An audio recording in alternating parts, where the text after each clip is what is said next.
योग दर्शन के अंतर्गत हम आज योग दर्शन की भूमिका पूज्य स्वामी सत्यपति महाराज कृत जो योग दर्शन हैं उनके द्वारा जो लिखित है उसमें हम स्वाध्याय कर रहे हैं। भूमिका के अंदर दिया है योग शब्द की व्युत्पत्ति तथा परिभाषा। योग शब्द की व्युत्पत्ति तथा परिभाषा। योग शब्द युज समाधो आत्मने पदी दिवादि गणीय धातु से घय प्रत्यय लगाने से निष्पन्न होता है। कौन सा? योग शब्द। संस्कृत में कोई भी शब्द की जो उत्पत्ति होती है वह धातु प्रत्यय आदि लगाकर होती है, उत्पत्ति निर्माण। तो योग शब्द का जो उत्पत्ति है युज समाधौ धातु से हुआ है। अतः योग शब्द का अर्थ समाधि अर्थात चित्त वृत्तियों का निरोध है। योग शब्द का अर्थ क्या है? समाधि अर्थात चित्त वृत्तियों का निरोध। यद्यपि योग शब्द युजिर योगे तथा युज संयमने धातुओं से भी निष्पन्न होता है, परंतु तब योग शब्द का अर्थ क्रमशः योग फल जोड़ तथा नियमन होगा, जो कि योग दर्शन की योगस चित्तवृत्ति निरोध सूत्र में प्रतिपादित योग की परिभाषा के अनुकूल ना होने से अभिष्ट नहीं है। तो संस्कृत में क्या है? संस्कृत भाषा ऐसे है कि एक शब्द को बनने के लिए एक शब्द के बहुत सारे अर्थ होता है और अलग अलग कई सारे धातु से भी वो बन सकता है। तो यहाँ पर जो योग शब्द है और भी दो धातु है उसमें से भी बन सकता है, लेकिन जो ऋषि के तात्पर्य है, ऋषि पतंजलि जो लिखे हैं योगस चित्तवृत्ति निरोधः, उस अर्थ के हिसाब से देखा जाए तो युज समाधो धातु से बन सकता है।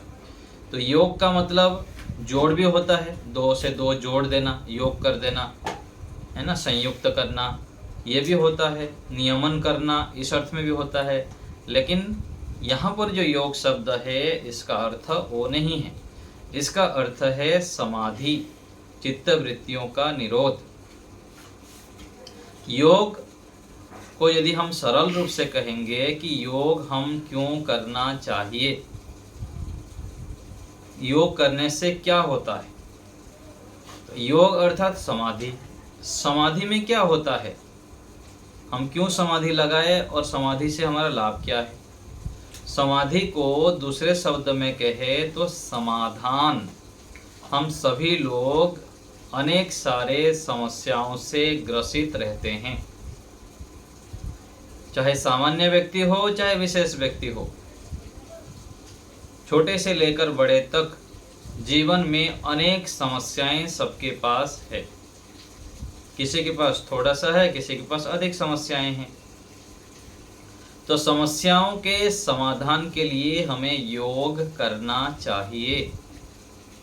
योग करने से कैसे समाधान होंगे?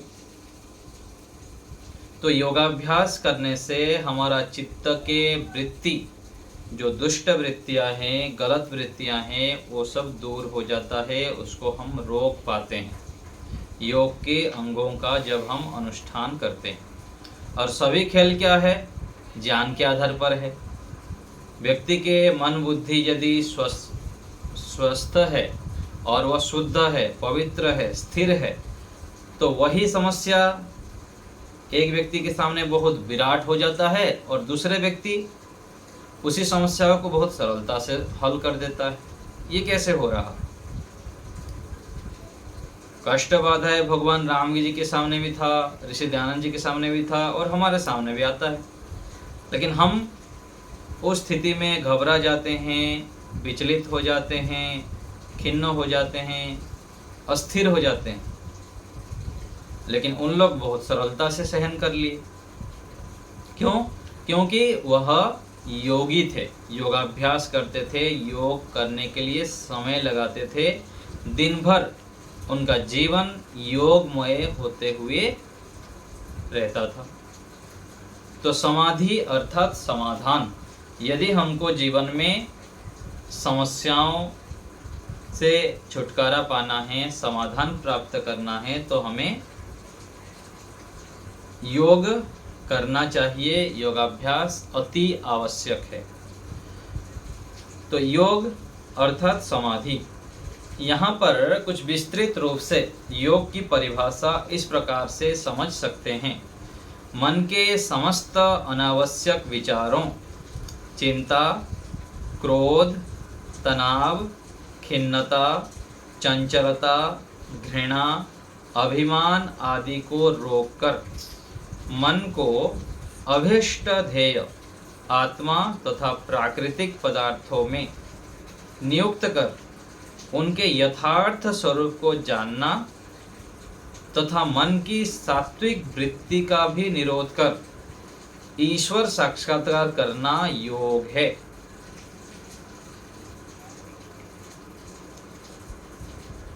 तो योग बहुत संक्षेप में यहाँ पर कह दिए कि मन के जो अनावश्यक विचार हैं, मन के जो अनावश्यक विचार है, चिंता, क्रोध, तनाव, खिन्नता, चंचलता, घृणा, अभिमान, ये जो अनावश्यक विचार है, इनको रोक कर अभीष्ट ध्येय, जो हमको चाहिए, जो इच्छित है, हम जो चाहते हैं, उसको जैसे आत्मा तथा प्राकृतिक पदार्थों में नियुक्त कर उनके यथार्थ स्वरूप को जानना। आत्मा, परमात्मा, संसार के वास्तविक जो तत्व है उस विषय में जानना और उसको फिर उससे जानकर उनसे हमारा लाभ प्रयोजन सिद्ध करना। ऐसे करते हुए आगे ईश्वर साक्षात्कार करना योग का प्रयोजन है। योग मतलब अंतिम है कि ईश्वर साक्षात्कार। योग के उपाय, योगाभ्यास हम कैसे करें, क्या उपाय है? तो कह रहे हैं कि यम नियम आदि 8 अंग है। विवेक ख्याति, वैराग्य, अभ्यास और उच्च स्तरीय ईश्वर प्रणिधान, ये योग साधन के उपाय है। तो योगाभ्यास केवल हम सुबह शाम कर लें, थोड़ी देर कर लें, ऐसा नहीं है। दिन भर योग से युक्त जीवन करना पड़ेगा। क्या है योग का उपाय? यम नियम आदि 8 अंग, यम, नियम, आसन, प्राणायाम, प्रत्याहार, धारणा, ध्यान, ये 8 अंग। और विवेक ख्याति, विवेक ख्याति आगे आएगा, थोड़ी देर आगे बता रहे हैं। वैराग्य, उसका भी स्वरूप बताएंगे। अभ्यास, अभ्यास क्या होता है वो भी आगे बता रहे हैं। और उच्च स्तरीय ईश्वर प्रणिधान, ये योग साधन के उपाय है। तो पहले बता रहे हैं कि साधना के प्रारंभिक स्तर में योगाभ्यासी व्यवहार में यम नियमों का पालन करता हुआ ईश्वर, जीव और प्रकृति के यथार्थ स्वरूप को जानने के लिए स्वस्तिक आसन आदि कोई एक आसन लगाता है तथा मन को रोकने के लिए प्राणायाम करता है। तो मन को रोकने के लिए, स्थिर करने के लिए, पवित्र करने के लिए पहला साधन क्या होता है? प्राणायाम। यम नियम का पालन तो व्यवहार में हो गया, और जब हम आसन लगाते हैं ध्यान करने के लिए, उसके बाद फिर प्राणायाम करना होता है। प्राणायाम अति आवश्यक है। यदि हम प्राणायाम करते हैं, ठीक विधि से करते हैं, धीरे धीरे उसकी मात्रा को बढ़ाते हैं, तो प्राणायाम करते करते हमारा जो मन इंद्रियां हैं वो शांत हो जाते हैं। इसलिए प्राणायाम ऋषि लिखते हैं कि प्रत्येक दिन अवश्य ही करना चाहिए। जैसे हम यहाँ कपड़ा आदि को धोते हैं, साबुन लगा के धोते हैं, वॉशिंग पाउडर से धोते हैं, ऐसे ही अपने मन इंद्रियों को धोना है तो क्या करना पड़ेगा? वहाँ तो फिर साबुन नहीं लगा सकते उसमें, अथवा झाड़ू नहीं लगा सकते हैं, पोछा नहीं लगा सकते हैं। तो मन इंद्रियों को शुद्ध करने के लिए स्थिर करने के लिए एक साधन है प्राणायाम। अनेक साधन है, उसमें से एक साधन है प्राणायाम। तो पहले योगाभ्यासी को आसन को स्थिर करना चाहिए, स्थिर होकर किसी आसन में बैठें, फिर प्राणायाम करें। मन के रुक जाने पर, जो प्राणायाम करेंगे तो मन रुक जाएगा, और मन के रुक जाने पर नेत्र आदि इंद्रियों का, शब्द स्पर्श रूप रस गंध, ये सब इंद्रियां जो हैं अपने अपने रूप आदि विषयों के साथ संबंध नहीं रहता उनके साथ, अर्थात इंद्रियां शांत होकर अपना कार्य बंद कर देती हैं। इस स्थिति का नाम है प्रत्याहार।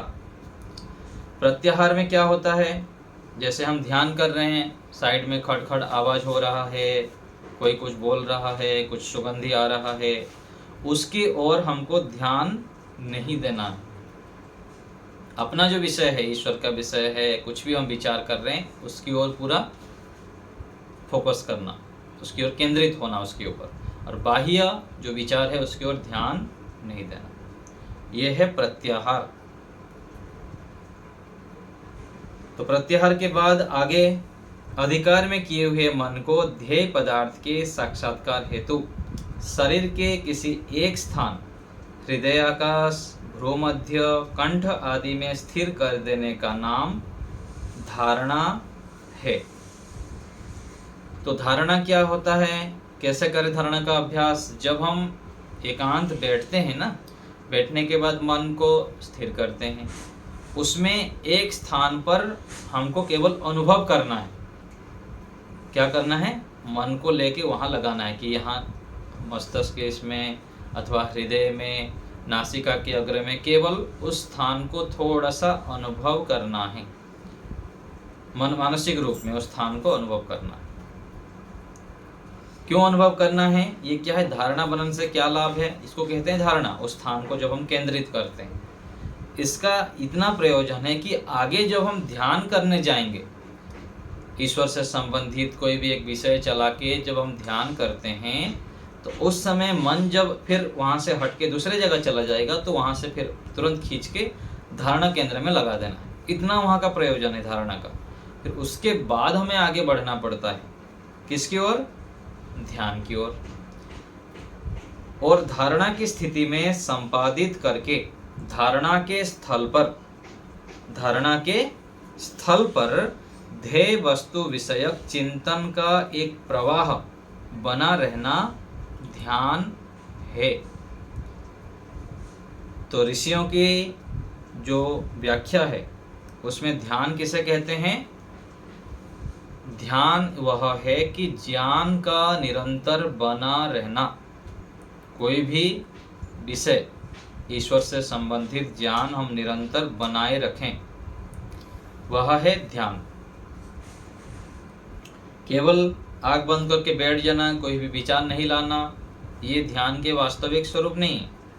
ध्यान तो तब होगा जब हम पूरा बुद्धिमत्ता पूर्वक सावधान होके ध्येय विषय के अनुकूल हम ज्ञान चलाते रहें, इसको कहते हैं ध्यान। ये सब क्या है? योग के उपाय बता रहे हैं। योगाभ्यास हमें कैसे कैसे करना चाहिए उसका थोड़ा सा संक्षेप में बता रहे हैं। अब यहाँ विवेक और वैराग्य से संबंधित कुछ ज्ञातव्य बातें रखी जाती है। इस दर्शन में सत्व पुरुष अन्यता ख्याति मात्रम से विवेक ख्याति को परिभाषित किया गया है। अर्थात बुद्धि और पुरुष अर्थात जीवात्मा के पृथकत्व ज्ञान विवेक ख्याति है। विवेक ख्याति अर्थात उत्कृष्ट ज्ञान की स्थिति। बुद्धि और पुरुष अर्थात हम अभी जो व्यवहार में कार्य करते हैं, खाते हैं, पीते हैं, व्यवहार करते हैं, संबंध बनाते हैं, वो सब अपना मान लेते हैं, ये मेरा स्वरूप है। जैसे किसी को रसगुल्ला दिया गया, एक एक खाता है तो 2 खाना चाहिए, वो व्यक्ति 4-5 ले लेता है लोभ से। वो क्या सोचता है, मैं 4-5 खा लूंगा तो भर जाऊंगा, मेरा थोड़ा आत्मा की जो अस्तित्व है ना उसमें कुछ जुड़ जाएगा, भर जाऊंगा, थोड़ा मोटा हो जाऊंगा। ऐसे सोच के व्यक्ति धन भी इकट्ठा करता है, संबंध भी बनाता है, और भी काफ़ी सारी बातें हैं जो यहाँ पर अज्ञान पूर्वक हम करते हैं। तो मैं आत्मा अलग हूँ और जो भी वस्तु है वो अलग है, कोई भी मेरे से जुड़ने वाला नहीं है। एक तिनका मात्र भी जुड़ेगा नहीं। आप चाहे जितना भी खा लो, जितना भी यहाँ पर भोग लो, गाड़ी बंगला मकान संबंध बड़े बड़े प्रतिष्ठा मिल जाए, आत्मा के स्वरूप में कोई फर्क आने वाला नहीं है। लेकिन व्यक्ति क्या होता है, अपना स्वरूप मान के धन बढ़ने पर अपने आप को लगता है कि मैं बढ़ गया। अच्छे भोजन खा लिया तो सोचता है कि आज तो तृप्त हो गया पूरा। तो ये जो स्थिति है ये क्या है, अज्ञान की स्थिति है। तो बुद्धि और आत्मा इस दोनों के जो अस्तित्व है उसको अलग अलग जानना, मैं अलग हूँ और आत्मा अलग है। तो इस प्रकार से जब अलग अलग ज्ञान कर लेता है व्यक्ति व्यवहार में, वो कहते हैं विवेक ख्याति की स्थिति। तो संप्रज्ञात समाधि की उच्च स्थिति में यह विवेक ख्याति उत्पन्न होती है। ये सामान्य स्थिति नहीं है, इसके लिए बहुत कई जन्मों की पुरुषार्थ और इस जीवन में भी अधिक पुरुषार्थ करने के बाद ही यह प्राप्त होता है। इसके उत्पन्न होने पर साधक बुद्धि से पृथक आत्मस्वरूप का साक्षात्कार करता है। तो हम यहाँ पर अपने आप को बहुत अधिक बुद्धिमान मानकर चलते हैं, क्योंकि जितना हमारे पास ज्ञान है उसके आधार पर अपना हम आकलन कर लेते हैं कि मैं बहुत अच्छा हूँ, मेरे अंदर इतने सारे गुण हैं, मैं ये जानता हूँ। ऐसे ऐसे करके हम आकलन करते हैं। ऐसे क्यों आकलन करते हैं? क्योंकि हम अपना मूल्यांकन सामान्य व्यक्तियों के साथ करते रहते हैं। जब हम ऋषियों की दृष्टि से सोचेंगे, बड़े से बड़े मेधावी व्यक्ति की दृष्टि से तुलना करेंगे तो अपने आप को बहुत न्यून पाएंगे। जैसे ऋषि दयानंद जी को कोई कहा कि आपकी तो स्वामी जी ऋषि हैं, आपके अंदर बहुत ज्ञान है, आप तो महान हैं, तो बोले मैं तो कुछ भी नहीं हूँ। यदि महर्षि पाणिनि, पतंजलि, गौतम, जैमिनी आदि के समय में होता, मैं तो सामान्य पंडित की तरह भी गिनती नहीं होता। ये ऋषि दयानंद जी कहते हैं। तो हम यदि हम ऋषियों के साथ तुलना करेंगे तो हम बहुत ही सामान्य स्तर पर हैं। और जब हम अपने आप को इस स्तर पर मानेंगे तो हम उन्नति कर पाएंगे, क्योंकि अभिमान यदि कुट कुट के हमारे अंदर भरा रहेगा तो उन्नति रुक जाएगी। इसलिए कहा जाता है ना, विद्या ददाति विनयम। विनम्रता हमारे अंदर होनी चाहिए। दिखावा, अभिमान आदि से यदि हम युक्त रहेंगे तो हम जो हमारा ज्ञान का स्तर बढ़ना चाहिए उसमें बढ़ोतरी नहीं होती। यहाँ तो सामान्य रूप से बड़े लोग यहाँ देंगे नहीं, और परमात्मा तो बड़ा ही है। परमात्मा जो हम अभिमान करते हैं तो उसका मतलब क्या हो रहा है? परमात्मा को सर्वोपरि नहीं मानते हैं, ईश्वर को स्वामी नहीं मानते हैं। ईश्वर को जब स्वामी नहीं मानेंगे, अपने आप को ही स्वामी मानने लगेंगे, मेरा बल, मेरा धन, तो हमारी उन्नति जो ईश्वरीय प्रेरणा होनी चाहिए उसमें रुकावट हो जाता है। तो विवेक ख्याति उत्पन्न होने पर साधक अपने आप को और बुद्धि को पृथक जानता है, उस प्रकार से व्यवहार करता है। योग दर्शन में वैराग्य के 2 स्तर बताए गए हैं। वैराग्य के प्रथम स्तर को अपर वैराग्य के नाम से कहा गया है तथा उच्च स्तर को पर वैराग्य नाम से लिखा गया है। यहाँ पर दृष्ट अर्थात अनुभव किए हुए रूप, रस, स्पर्श आदि तथा आनुश्रविक सुने हुए दिव्य अदिव्य विषयों के प्रति राग द्वेष से शून्य होकर मन की जो अपने बस में होने की अनुभूति है वह है अपर वैराग्य। और यह अपर वैराग्य संप्रज्ञात योग की प्राप्ति का मुख्य उपाय है। अपर वैराग्य की स्थिति प्राप्त करना ही बहुत मुश्किल है। क्या स्थिति है, क्या किसको अपर वैराग्य कहते हैं? कह रहे हैं कि यहाँ जो हम देखते हैं अथवा अनुभव करते हैं, रूप, रस, स्पर्श, गंध आदि, इन सब से भी तृष्णा रहित हो जाना, और अनुश्रविक अर्थात दृष्टि जो देखा जा रहा है और जो सुनते हैं, कई बार हम कहानी के माध्यम से, चलचित्र के माध्यम से और अन्य अन्य उपाय से हम सुनते हैं कि ऐसे स्वर्ग होता है, बड़े बड़े राज्य होता था, और ऐसे चक्रवर्ती राज्य होते थे, राजा महाराजा लोग जीते थे, और ऐसे बड़े बड़े सुनते हैं हम देश विदेश की चीज़ें, ऐसे ऐसे लोग सुख सुविधाओं में रहते हैं, मौज मजाक मजलिस करते हैं। तो ये जो विषय सुनते हैं ना, कभी मन में ये भी आ जाता है कि मैं ऐसा होना चाहिए, मेरे को ये मिल जाना चाहिए, मैं भी ऐसा ही बन जाऊं। तो जो देखा विषय है और जो सुना विषय है, इन दोनों में से तृष्णा रहित हो जाना, ना राग रहना ना द्वेष रहना। राग भी हानिकारक है, द्वेष भी हानिकारक है। इन दोनों से रहित जो योगाभ्यास है ये बहुत अधिक कठिन, तो कैसे बोलेंगे, कठिन तो नहीं बोलना चाहिए, कठिन और सरल तो अपने ऊपर है। लेकिन ऋषियों की दृष्टि से जो ऋषि कहते हैं कि ये योगाभ्यास का जो मार्ग है, क्षुरस्य धारा कहा गया। क्षुरस्य धारा निशितो दुरत्यया दुर्गम पथस्तत् कवयो वदन्ति।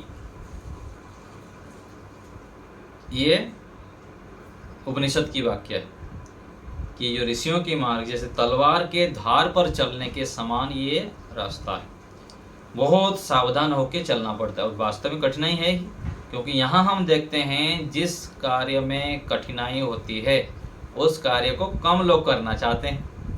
योगाभ्यास के मार्ग पर गुरुकुल में पढ़ना, संन्यास लेना, तपस्या करना, ध्यान करना, ये कितने करते हैं? कम करते हैं। तो इससे पता लगता है कि जो मेहनत का मार्ग है उसको लोग कम करना चाहते हैं। और मेहनत कठिन इसलिए भी है कि उसका फल बहुत बड़ा है।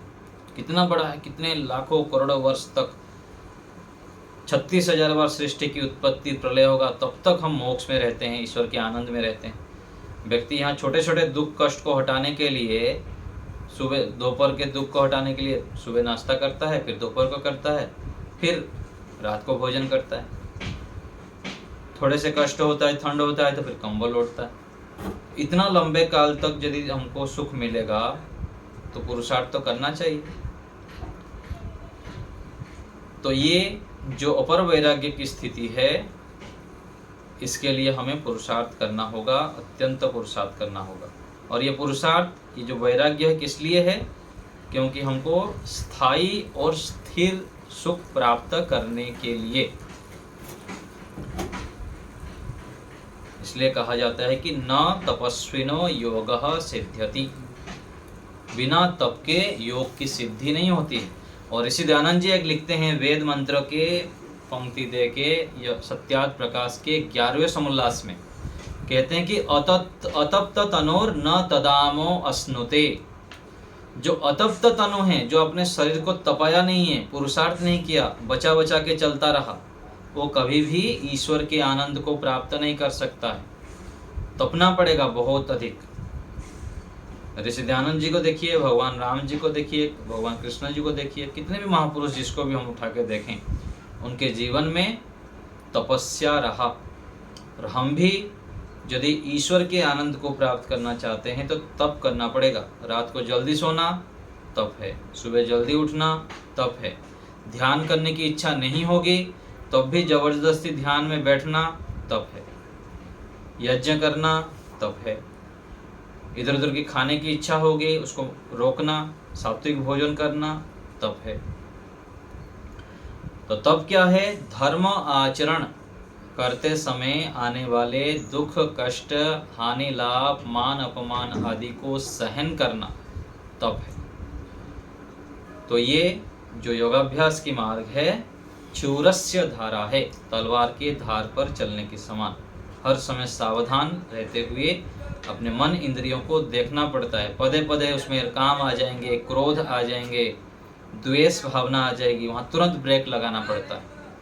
इसलिए कहा गया एक श्लोक में, किसी कवि ने लिखे हैं कि विषस्य विषयाणाम च दृश्यते महद अंतरम। विषस्य विषयाणाम च दृश्यते महद अंतरम उपभुंक्तम विषम हन्ति विषयाणाम स्मरणादपि। विष जहर और जो विषय है काम क्रोध लोभ आदि, इन दोनों में बहुत अंतर है। उपभुंक्तम विषम हन्ति, खाने पर ही जहर मरेगा, नहीं खाने तो नहीं मरेंगे। लेकिन जो विषय है काम क्रोध आदि, स्त्री का स्मरण आ गया पतन शुरू, चोरी का स्मरण आ गया पतन शुरू, लोभ आ गया किसी विषय में, ये मेरा हो जाए, शुरू। इसलिए कहा जाता है क्रोधात् भवति सम्मोहः, सम्मोहात् स्मृति विभ्रमः, स्मृति भ्रंशात् बुद्धिनाशो, बुद्धिनाशात् प्रणश्यति। क्रोध आ गया एक गुण, क्रोधात् भवति सम्मोह, क्रोध आ गया तो फिर मोह हो जाएगा, तमोगुण आ जाएगा। और सम्मोहात् स्मृति विभ्रमः, मोह हो गया, तमोगुण आ गया तो स्मृति बुद्धि काम नहीं करेगी। स्मृति भ्रंशात् बुद्धिनाश, बुद्धिनाश हो जाएगा तो क्या करना क्या नहीं करना क्रोधी व्यक्ति को समझ में नहीं आता। उसमें बहुत बड़े बड़े कांड कर लेता है, मार देता है, पीट देता है और भी कुछ हो जाता है। फिर अंत में पश्चाताप कहता है मैं क्या कर लिया, जेल के अंदर बैठ के माला जपता रहता है व्यक्ति, पश्चाताप करता रहता है। तो ये जो विषय है मानसिक, ये बहुत खतरनाक होते हैं। इसलिए मैं आपको पिछले प्रकरण में बता रहा था कि शारीरिक स्वस्थता से अधिक स्वस्थता क्या चाहिए, मानसिक। हम मानसिक रूप में स्वस्थ रहें। इसलिए हमारा सौभाग्य है कि हम ये योग विद्या पढ़ रहे हैं। इस योग विद्या में ये सिखा रहे हैं कि हम मानसिक स्वस्थता कैसे रहें, कैसे स्वस्थ रह सकते हैं। मन यदि चांगा तो कठौती में गंगा कहते हैं ना व्यवहार में। मन जिसका पवित्र है, यदि मन से वो सकारात्मक चश्मा पहन लिया कोई आँख में तो उसको सब जगह सकारात्मक दिखेगा। और जिसके अंदर नकारात्मक दृष्टि हो गई तो प्रत्येक व्यक्ति के अंदर कमियां दोष देखेगा, नकारात्मक देखेगा। तो जो व्यक्ति योग की उच्चतम शिखर में पहुंच जाता है, वैराग्य की स्थिति में, विवेक की स्थिति में, तो वह स्वयं उच्च चेतना में, दिव्य चेतना में जीता है। अपना विचार ऋषियों के अनुकूल हो जाता है। अंदर से वो जागा हुआ रहता है, सोया सोया नहीं रहता। ऋषि लोग हमको जगाना चाहते हैं।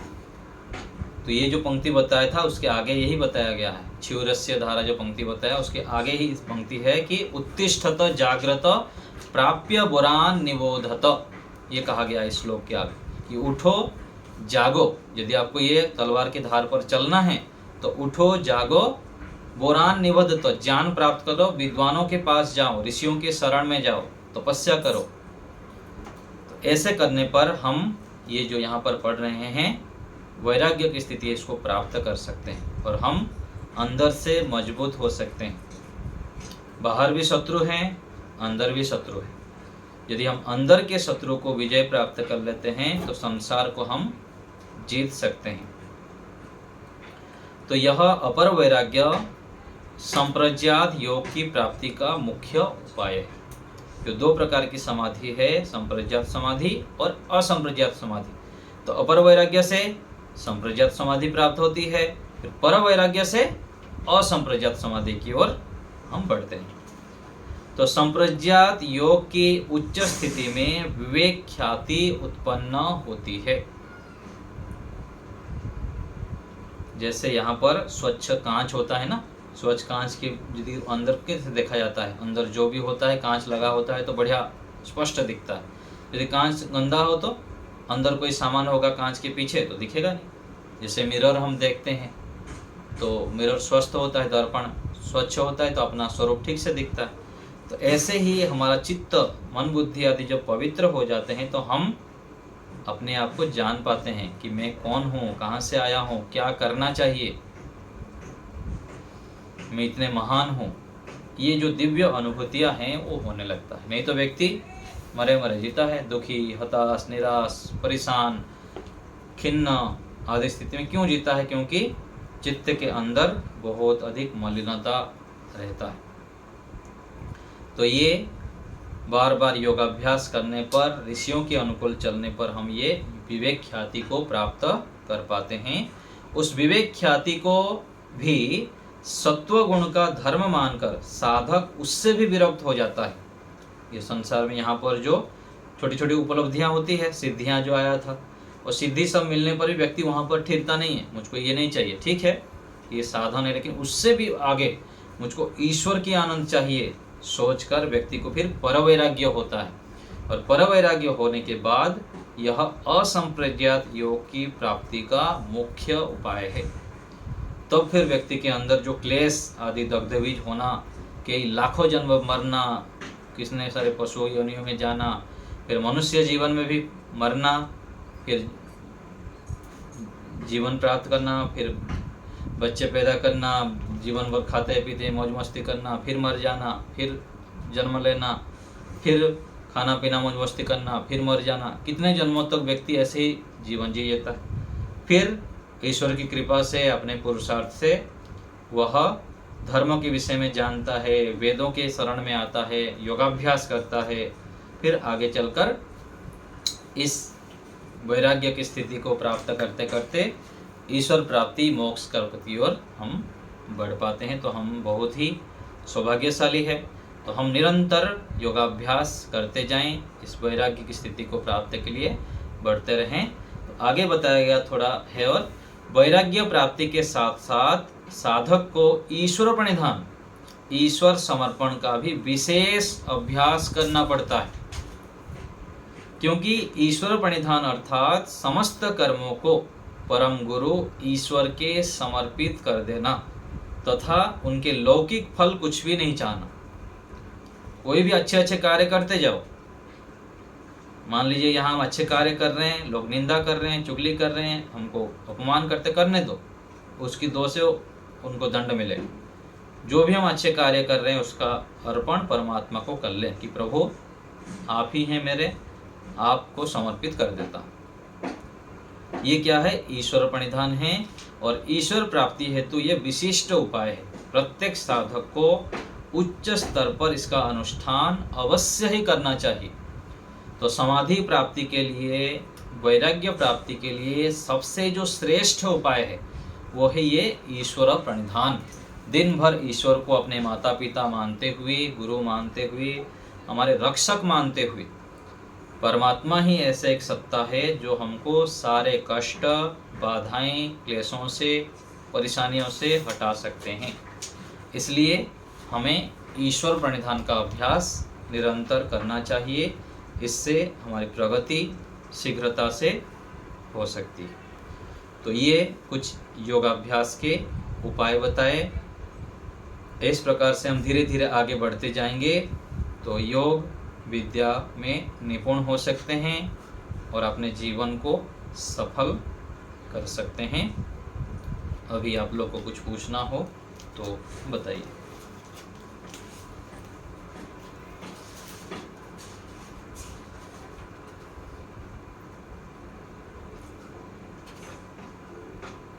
निर्मला माता जी बोलिए।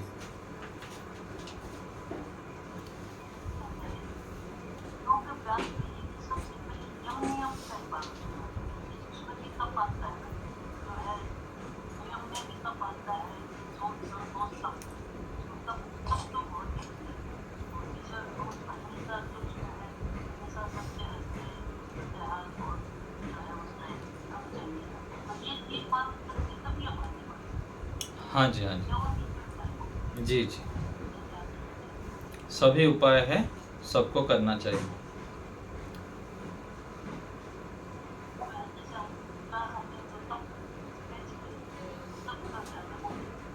हाँ, तप अर्थात धर्म अनुष्ठान करना,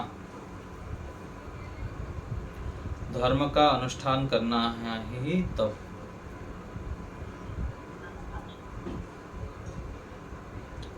धर्म का अनुसार यम नियम का पालन करना, सत्य के मार्ग पर चलना,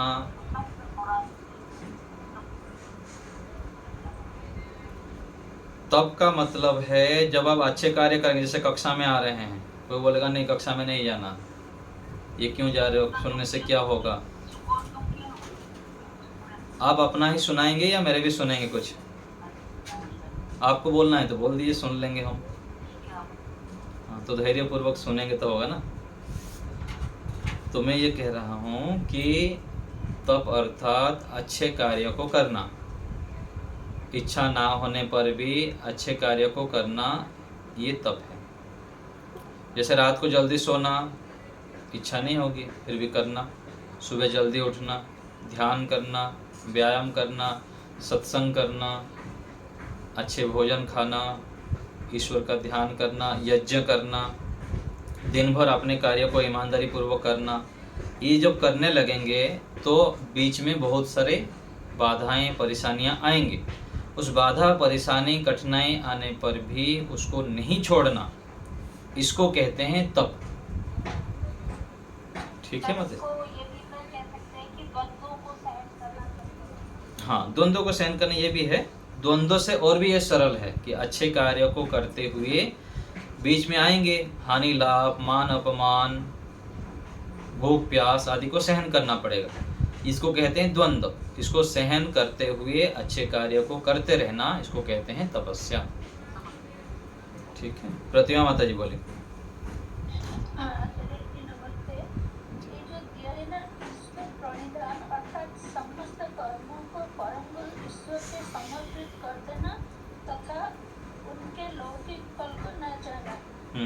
मेरे प्रश्न ये है कि समय समय हम लोग जो क्रोध आ जाता है, क्या हम लोग समर्पण करते हैं इसको? हाँ, कर लीजिए कि प्रभु ईश्वर जो मैं गलत काम कर रहा हूँ, ये गलती से कर दिया और इसका मैं आगे ना करूँ, इसलिए मुझको सामर्थ्य प्रदान करें। परमात्मा को जोड़ देना उसमें साथ साथ, तो इसमें भी हो गया, ईश्वर समर्पण हो गया। उसमें अच्छे कार्य करते हैं तब भी ईश्वर को स्मरण करें, बुरे कार्य हो गया तो उससे बचने के लिए परमात्मा को स्मरण करना, ये भी समर्पण ही है। तो ऐसे करके हम कर सकते हैं समर्पण। ठीक है, और एक नियम में आया था ना, योगफल योग तथा नियमन होगा, जो कि योग दर्शन में योगश्चित वृत्ति निरत सूत्र में प्रतिपादित योग की परिभाषा है। वो जो जोड़ तो समझ लिया, और नियमन क्या है? नियमन अर्थात व्यवस्था करना। नियमन जैसे नियम बनाना होता है ना, उस प्रकार से है कि किसी व्यवस्था को बनाना, नियमन करना, उसको संचालित करना, इस अर्थ में नियमन कहते हैं, नियंत्रण करना। ठीक है, धन्यवाद आचार्य जी। प्रहलाद जी बताइए। ओम आचार्य जी नमस्ते। नमस्ते। अपर वैराग्य स्थिति में से पर वैराग्य स्थिति में कैसे पहुंचा जा सकता है? वो निरंतर पुरुषार्थ करते जाना है, ध्यान साधना उपासना परोपकार आदि को निरंतर जब हम करते जाएंगे तो ये स्थिति को प्राप्त कर सकते हैं। लगातार पुरुषार्थ करना होता है। जैसे डॉक्टर बनते हैं, आप डॉक्टर हैं तो डॉक्टर कैसे बन सकते हैं? कोई भी कार्य को लगातार पुरुषार्थ जो हम डॉक्टर से संबंधित पर पुरुषार्थ करते हैं, प्रैक्टिकल करते हैं, फिर ये करते हैं तो उस क्षेत्र में एक्सपर्ट बन जाते हैं। तो ऐसे ही वैराग्य का धीरे धीरे अभ्यास करते फिर अपर वैराग्य प्राप्त कर लेते हैं। तो अभ्यास से ही ये संभव है। तो वैराग्य के अलावा असंप्रज्ञा। हाँ जी। असंप्रज्ञा समझा ईश्वर के स्वरूप में स्थित हो जाना, अत्यधिक ईश्वर समर्पण भाव और उच्च स्तर की ईश्वर समर्पण आदि रहना, यह असंप्रज्ञात समाधि है। ठीक है, लता माता जी बोलिए। अच्छा जी नमस्ते।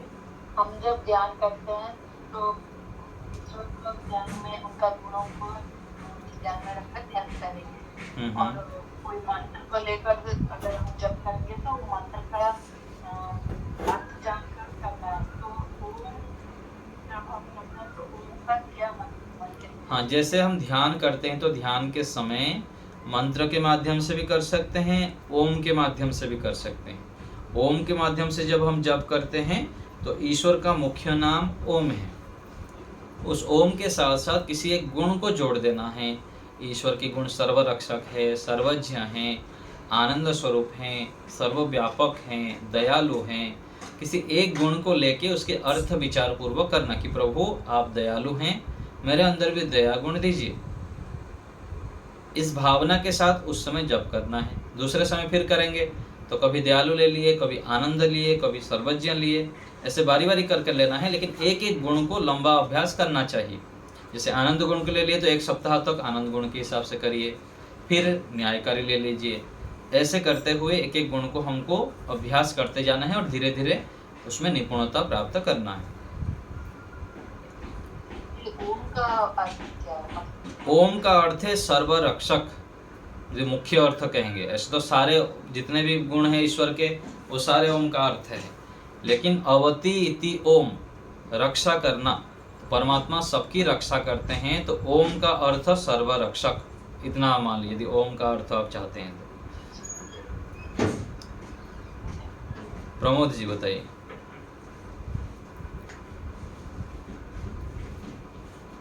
आचार्य जी नमस्ते। नमस्ते।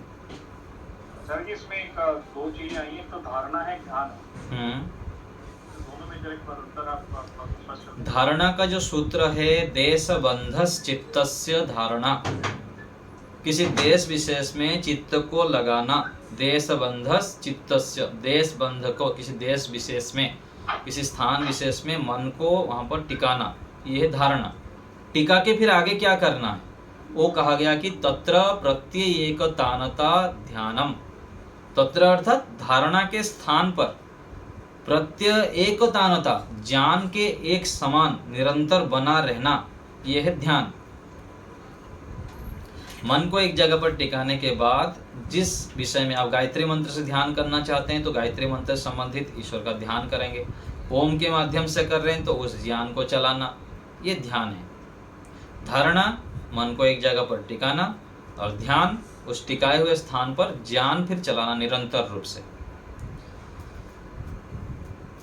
अलग इसमें एक चीज और जैसे आपने बताया कि गुण के साथ हमारे को अगर ध्यान करना है, कोई भी ईश्वर के गुण लेकर के उसको हमें साथ साथ को ध्यान करना है, तो उसमें मतलब उसको उस गुण के बारे में फिर हमें और भी ज्यादा व्याख्या होनी चाहिए ताकि हाँ, व्याख्या जितना है उतने से करें ना, और धीरे धीरे जितना पढ़ते जाएंगे, सुनते जाएंगे, उतना पता लग जाएगा ईश्वर के गुण के विषय में। तो अभी के लिए जैसे अभी की जो हमारी स्थिति है, अभी तो इतना ज्यादा हम व्याख्या जानते नहीं है किसी गुण के बारे में। जानते नहीं तो जैसे हमारे YouTube में बहुत सारा वीडियो है ना, एक एक गुण को लेके जितना हम बताते हैं उतने को लेके पहले करिए।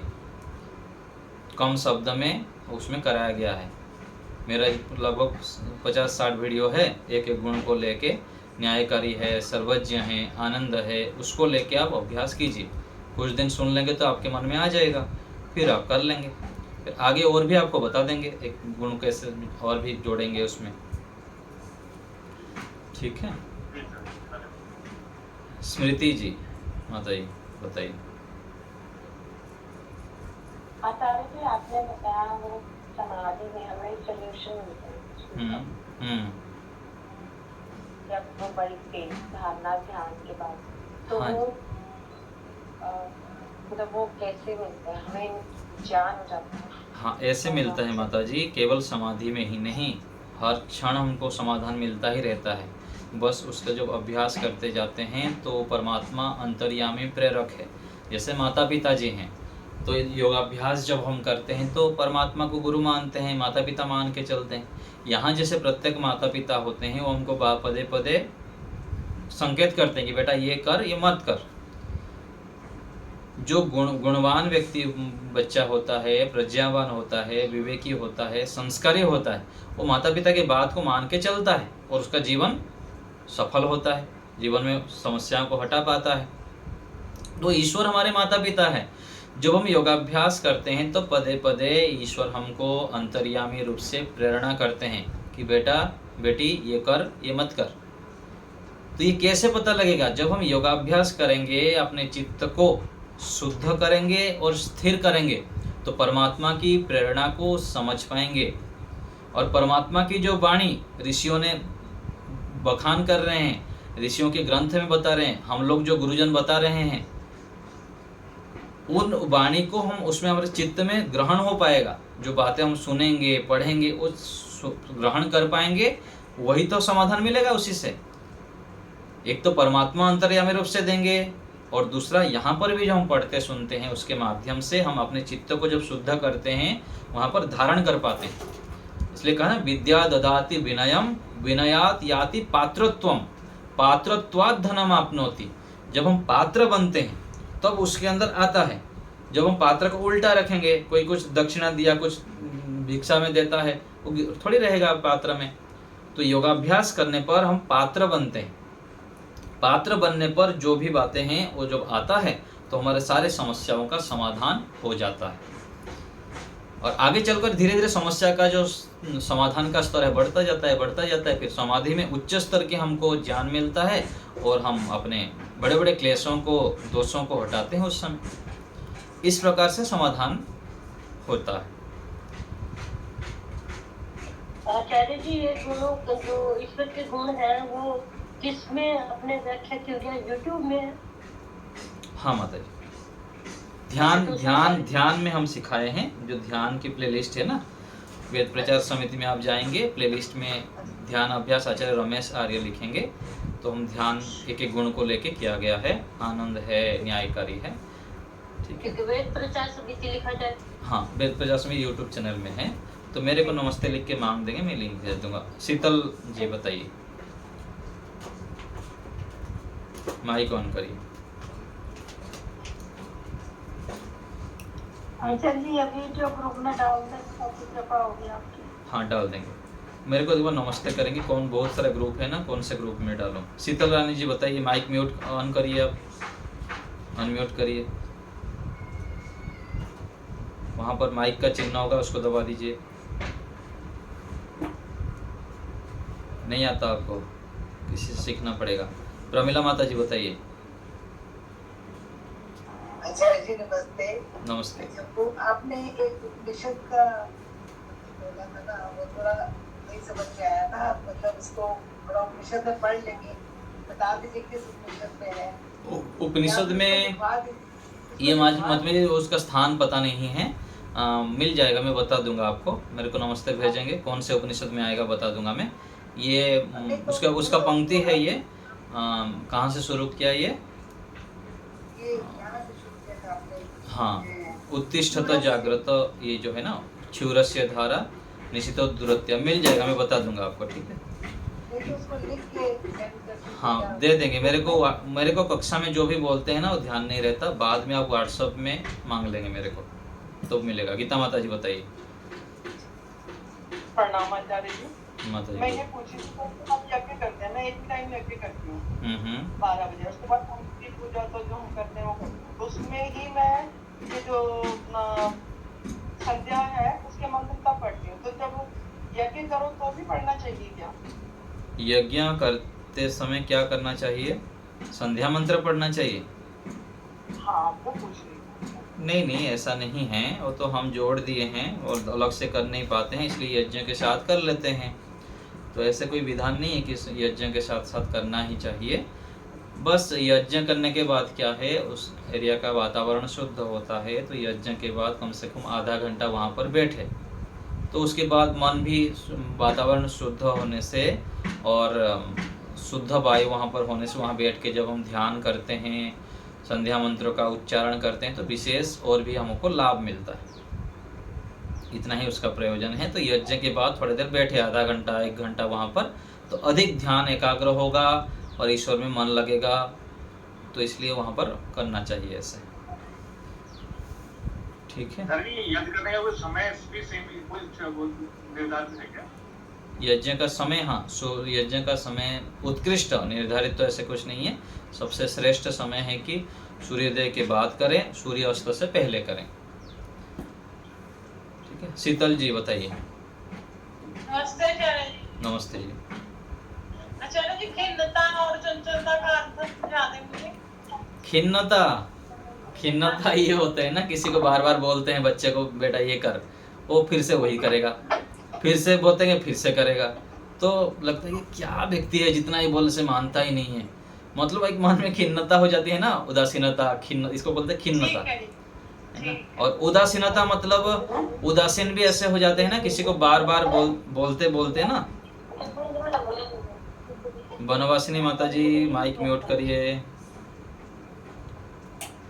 तो हाँ जी, आचार्य। हाँ, उदासीनता वही होता है कि किसी को बोलते बोलते फिर उसके प्रति उदासीन हो जाता है व्यक्ति, नहीं ये तो सुधरने वाला है ही नहीं, जितने भी बोल दो ये सुधरेगा नहीं, फिर वो उदासीन हो जाता है व्यक्ति उसमें। ठीक है। और दूसरी और तरफ चंचलता? चंचलता वह है कि जैसे होता है ना, अधिक हंसना, हंसी मजाक करना, और अनावश्यक रूप में व्यक्ति हंसते रहते हैं, और किसी कार्य को स्थिर पूर्वक बैठ के करते नहीं हैं, इसको बोलते हैं चंचलता। इसके अंदर ठीक है। इसके अंदर स्थिरता नहीं है, धैर्य नहीं है। ठीक है। तो साधक व्यक्ति को अधिक से अधिक गंभीर रहना चाहिए, हंसी मजाक इन सब से दूर रहना चाहिए। ठीक है आचार्य। जितना शांत रहेंगे, गंभीर रहेंगे, मौन रहेंगे, उतना हम ईश्वर से जुड़ पाएंगे और हमारे अंदर ईश्वरीय प्रेरणा उतरेगा, और जो पढ़े हुए सुने हुए बातें हैं उसको हम जीवन में ला पाएंगे। तो ठीक ये है। अति आवश्यक है। ठीक है। सविता माता जी।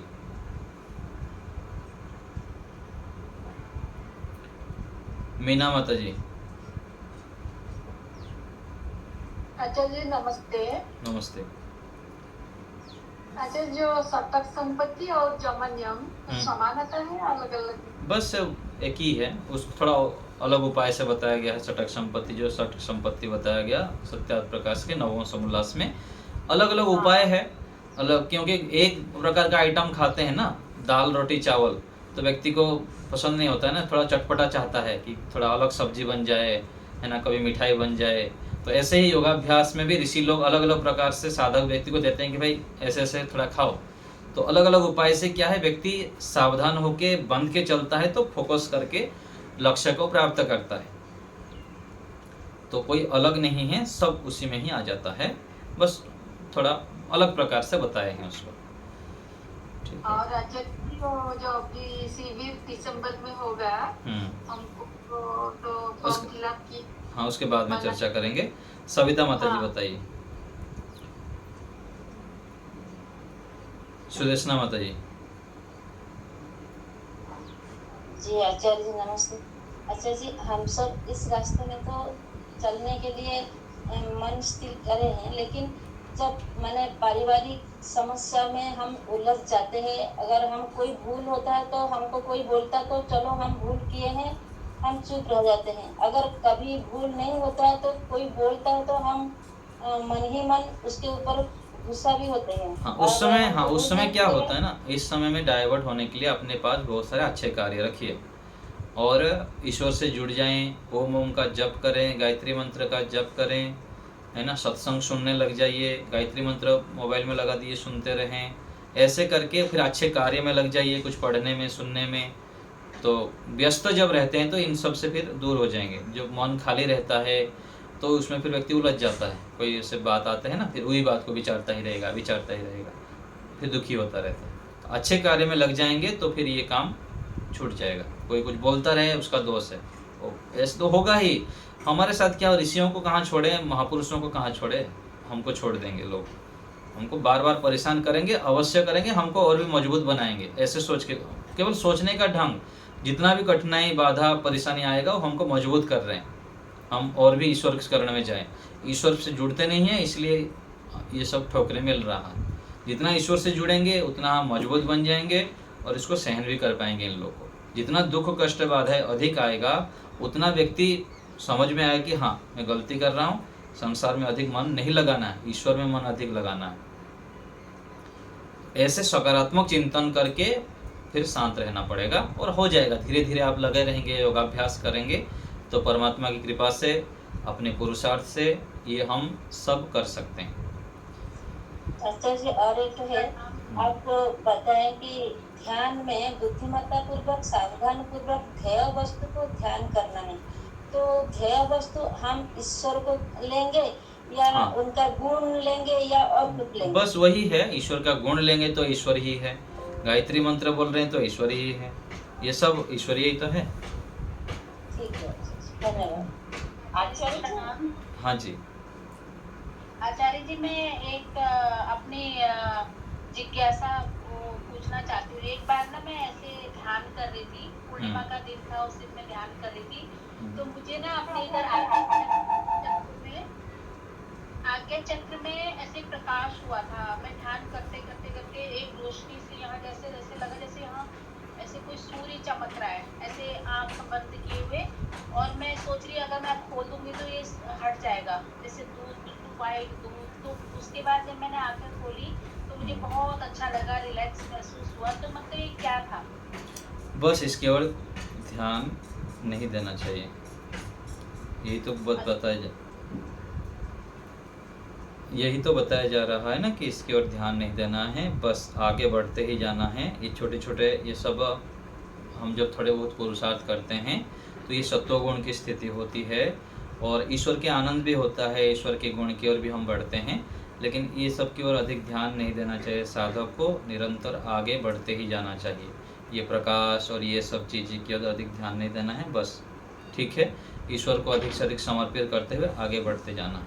छोटी छोटी चीज़ों में हम छोटे छोटे बातों में हम उलझ जाएंगे और इसमें ये करेंगे तो फिर हम जो बड़े लक्ष्य की ओर बढ़ना, अपने दोषों को हटाना, इससे फिर वंचित रह जाते हैं, है ना। तो ऐसा करके ठीक है जी। और कौन कुछ बोल रहा था?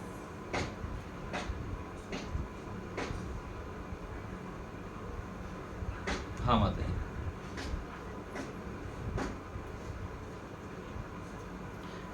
बाद में माता जी बता दूंगा मैं थोड़ा सा इस कक्षा में। हाँ, और किसी को कुछ पूछना है तो बोल दीजिए, फिर विराम देंगे, समय हो गया अंतिम।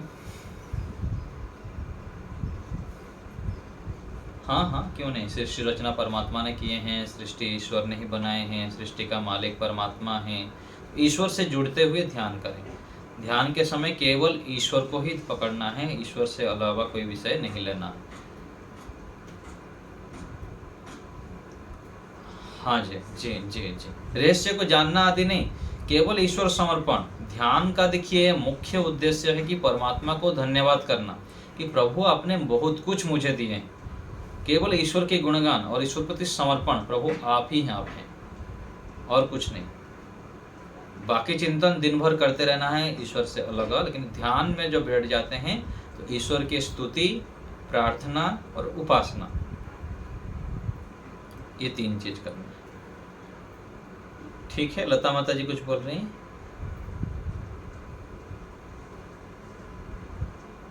हाँ, योग साधन के अंतर्गत प्राणायाम ही आ जाता है। ठीक है, ये वैराग्य है, अभ्यास है, विवेक ख्याति है, योग के साधन में ही आ जाते हैं सब। ठीक है, चलिए यहीं विराम देते हैं।